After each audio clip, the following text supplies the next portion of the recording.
Salut à tous, bienvenue sur ma chaîne Les Ateliers de Ludo. Aujourd'hui, j'ai envie de vous proposer une recette de saison. C'est l'été qui commence, donc c'est la saison des fruits jaunes, à savoir des pêches et des abricots. Donc aujourd'hui, je vais vous proposer une recette de tarte abricot pistache.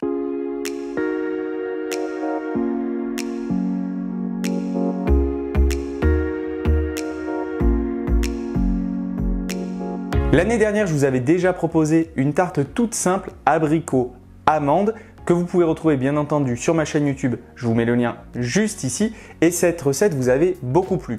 Donc cette année, j'ai décidé d'upgrader un petit peu cette recette en la proposant avec de la pistache puisque c'est une saveur aussi qui est très en vogue, qui vous plaît beaucoup. Donc la recette est globalement la même que celle de l'année dernière, mais on va tout aromatiser à la pistache et vous allez voir que cette tarte abricot pistache est vraiment délicieuse. Avant de commencer cette recette, pensez vraiment à liker cette vidéo, ça m'encourage vraiment à faire d'autres recettes en vidéo parce que je vous rappelle que c'est quand même beaucoup de travail de faire des vidéos YouTube. Et pensez surtout à vous abonner à ma chaîne YouTube et à activer la petite alerte pour ne pas rater mes prochaines recettes en vidéo car en ce moment, j'en propose une par semaine, donc ça peut aller très vite. Cette tarte abricot pistache est composée d'une pâte sucrée croustillante, d'une crème de pistache façon crème d'amande et d'abricots rôtis au four. Vous allez voir, c'est un délice. Si vous êtes prêts maintenant à réaliser avec moi cette fabuleuse tarte, eh bien c'est parti pour la recette.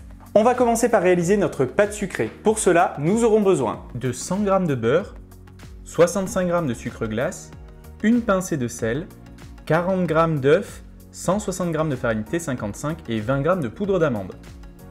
Dans la cuve du robot, je commence par verser mon beurre pommade auquel j'ajoute le sucre glace. Et je vais mélanger l'ensemble en utilisant la feuille du batteur jusqu'à obtenir un mélange à la texture crémeuse. J'ajoute ensuite mon œuf préalablement battu et revenu à température ambiante. Et je mélange à nouveau jusqu'à incorporation complète de l'œuf. Je peux ensuite ajouter la poudre d'amande et mélanger à nouveau. Lorsque le mélange est homogène, je peux verser mon dernier ingrédient, à savoir la farine.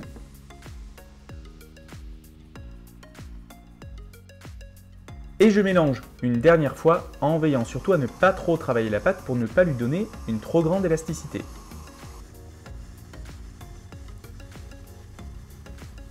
Lorsque ma pâte est homogène, je peux cesser de mélanger et la verser sur un film alimentaire. Je la filme au contact avant de la placer au réfrigérateur.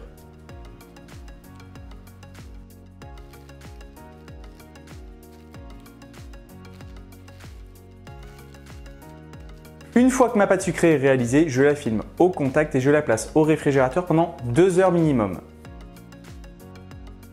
Lorsque ma pâte sucrée est suffisamment refroidie, je peux l'abaisser. Pour cela, j'utilise bien entendu un simple rouleau à pâtisserie et je vais veiller à étaler ma pâte sucrée sur une épaisseur d'environ 2 mm.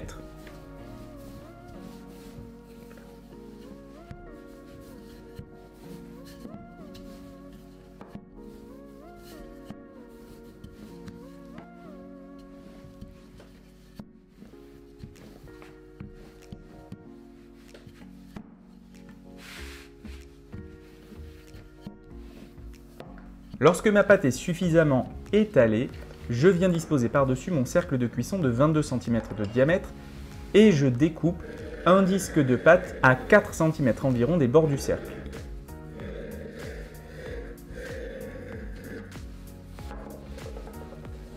Je retire les chutes de pâte et je viens enrouler mon disque de pâte autour de mon rouleau à pâtisserie afin de la déplacer plus facilement. Je dispose mon cercle de 22 cm de diamètre sur un tapis de cuisson micro-perforé et je déroule par-dessus mon disque de pâte sucrée.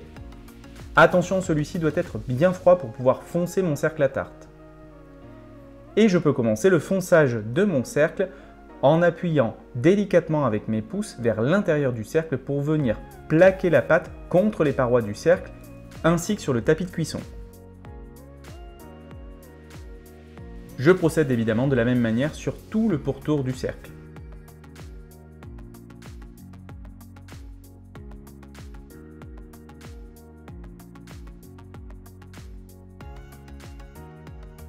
Lorsque c'est fait, je viens retirer l'excédent de pâte en venant passer mon rouleau à pâtisserie contre les bords du cercle. Je retire les chutes. Et pour définition plus nette, je retire l'excédent de pâte en utilisant la lame d'un couteau. Avant de procéder à la première cuisson de mon fond de tarte, j'ai une petite astuce. Je place mon fond de tarte au congélateur pendant 15 à 20 minutes environ avant de l'enfourner.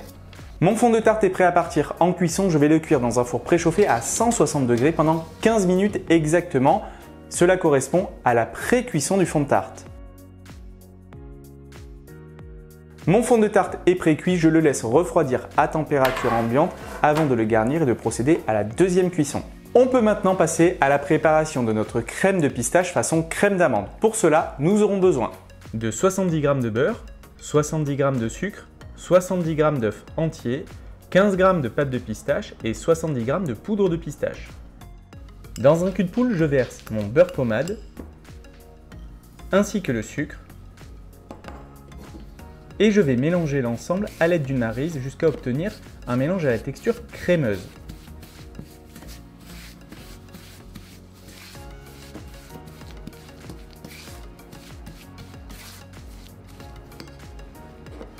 Je peux ensuite y ajouter l'œuf battu revenu à température ambiante.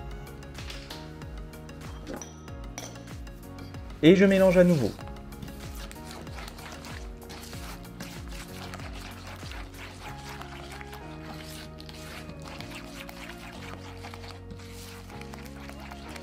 Lorsque mon mélange est à peu près homogène, je peux y ajouter la poudre de pistache ainsi que la pâte de pistache.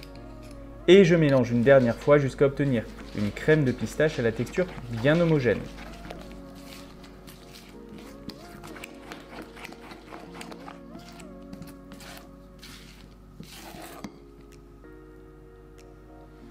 Ici, la pâte de pistache est complètement facultative, vous pouvez tout à fait ne pas en mettre, vous aurez simplement un goût de pistache un peu moins prononcé.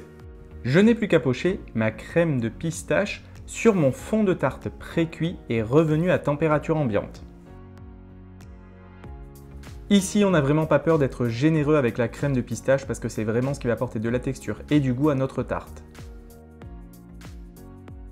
Pour garnir ma tarte, j'ai simplement à couper des abricots frais en deux.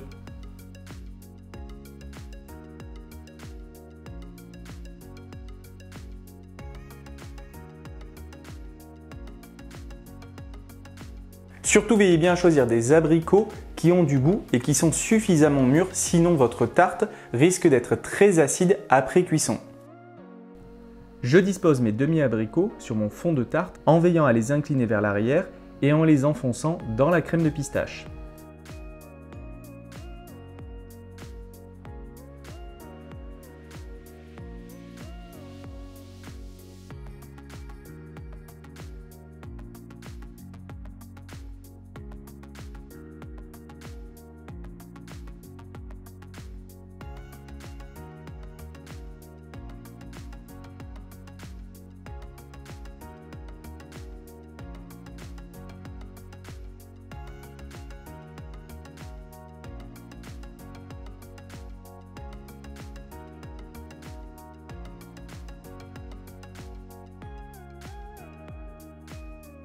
Ma tarte est maintenant prête à repasser au four pour la deuxième cuisson. Je vais la cuire dans un four préchauffé à 170 degrés pendant 45 à 50 minutes environ.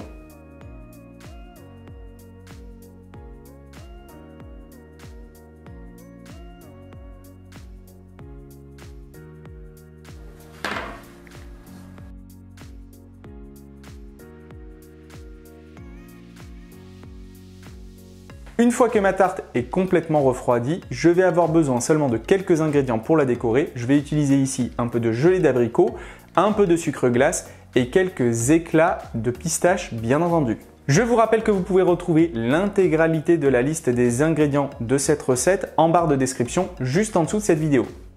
A l'aide d'un pinceau, je viens napper mes demi-abricots revenus à température ambiante avec un peu de gelée d'abricot. Ça va leur apporter de la brillance et ça va les protéger de l'oxydation de l'air. Pour terminer, je saupoudre un peu de sucre glace sur toute la surface de ma tarte.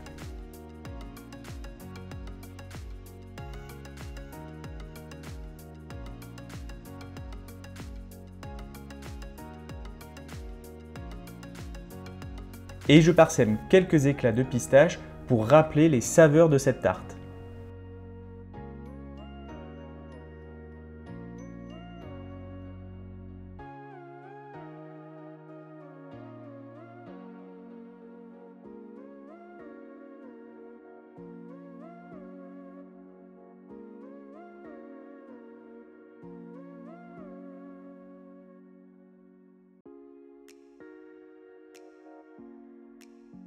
Et voilà, notre tarte abricot pistache est terminée. Une fois bien refroidie, elle sera prête à être dégustée. J'espère que cette recette vous a plu. Pensez à liker la vidéo et à vous abonner à ma chaîne YouTube. Je vous rappelle que pour ceux qui veulent aller plus loin en pâtisserie, vous pouvez également intégrer à n'importe quel moment mes formations en ligne que vous pouvez retrouver en cliquant sur le lien qui se trouve juste en dessous de cette vidéo. Si vous refaites cette recette, pensez à me taguer sur les réseaux sociaux Atelier de Ludo au pluriel. Je me ferai un plaisir de venir voir vos propres créations et de venir lâchez un petit commentaire et likez votre photo. Continuez à prendre du plaisir en pâtissant et à régaler vos proches avec vos plus beaux gâteaux. Et quant à nous, on se retrouve très prochainement pour une nouvelle recette en vidéo sur YouTube.